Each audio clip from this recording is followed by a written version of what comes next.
দেশের রাজনৈতিক দল ও জোটগুলোর সঙ্গে মতবিনিময় করেছেন অন্তর্বর্তী সরকারের প্রধান উপদেষ্টা ডক্টর মোহাম্মদ ইউনূস। বৈঠকে বেশ কিছু সংস্কার প্রস্তাব দিয়েছে ইসলামী দলগুলো। এ সময় অন্তর্বর্তী সরকারের কাছে কয়েকটি দাবি উপস্থাপন করে বাংলাদেশ খেলাফত মজলিস। সেই দাবিগুলোতে কি আছে জানাচ্ছেন শেখ ফরিদ। অন্তর্বর্তী সরকারের প্রধান হিসেবে দায়িত্ব নেওয়ার প্রায় 4 সপ্তাহ পর রাজনৈতিক দলগুলোর সঙ্গে মত বিনিময় করেছেন প্রধান উপদেষ্টা ডক্টর মোহাম্মদ ইউনূস। 31 আগস্ট 7 ইসলামী দলের সঙ্গে মত বিনিময় করেছেন তিনি। এ সময় প্রধান উপদেষ্টার সরকারি বাসভবন যমুনায় ইসলামী আন্দোলন, খেলাফত মজলিস, বাংলাদেশ খেলাফত মজলিস, হেফাজতে ইসলাম, জমিয়তে উলামায়ে ইসলাম, খেলাফত আন্দোলন এবং নেজামে ইসলামের সঙ্গে এ সাক্ষাৎ হয়।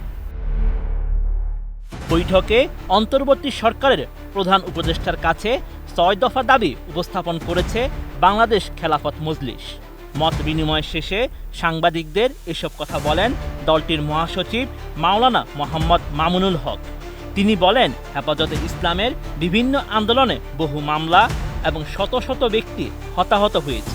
সব হত্যাকাণ্ডের দ্রুত বিচারের ব্যবস্থা নিশ্চিত করতে প্রয়োজনে ট্রাইব্যুনাল গঠন করা। যারা দায়ী ও নির্দেশদাতা তাদেরও যাতে বিচারের মুখোমুখির পাশাপাশি হেফাজতে ইসলামের মামলা, নির্বাহী আদেশ অথবা আইনি প্রক্রিয়ার মাধ্যমে যেন প্রত্যাহার করা হয়, সেজন্য 1 মাসের সময়সীমা চেয়েছি।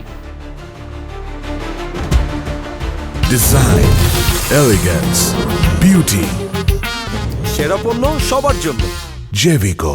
মত বিনিময় সভায় দলটির পক্ষ থেকে দাবিগুলো প্রধান উপদেষ্টা বরাবর লিখিতভাবে প্রস্তাব করেছেন মহাসচিব মামুনুল হক।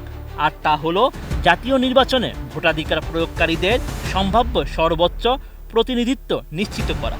সেজন্য আসনভিত্তিক বিজয়ী সংসদ সদস্যদের বাইরে নির্বাচনে অংশগ্রহণকারী দলসমূহের প্রাপ্ত ভোটের ভিত্তিতে সংসদে প্রতিনিধিত্বের ব্যবস্থা করা। এছাড়া প্রার্থীদের নিজস্ব প্রচারণার পরিবর্তে নির্বাচন কমিশনের পক্ষ থেকে প্রতিদ্বন্দ্বী প্রার্থীদের প্রচার ও প্রকাশনার ব্যবস্থা করা।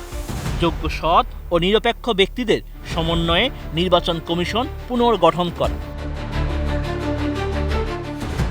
বর্তমান সংবিধানে প্রধানমন্ত্রীকে প্রদত্ত একচ্ছত্র ক্ষমতা স্বৈরতন্ত্রের জন্ম দেয়।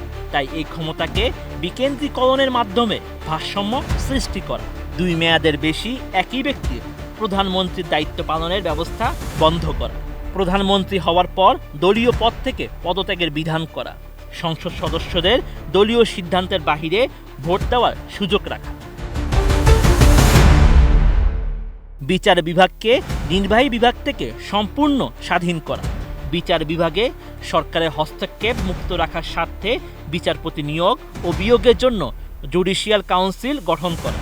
শিক্ষা ব্যবস্থা থেকে ইসলামের স্বার্থে সাংঘর্ষিক বিতর্কিত বিষয়সমূহ বাদ দিয়ে ধর্মীয় ও নৈতিকতা শিক্ষা সংযোজন করা।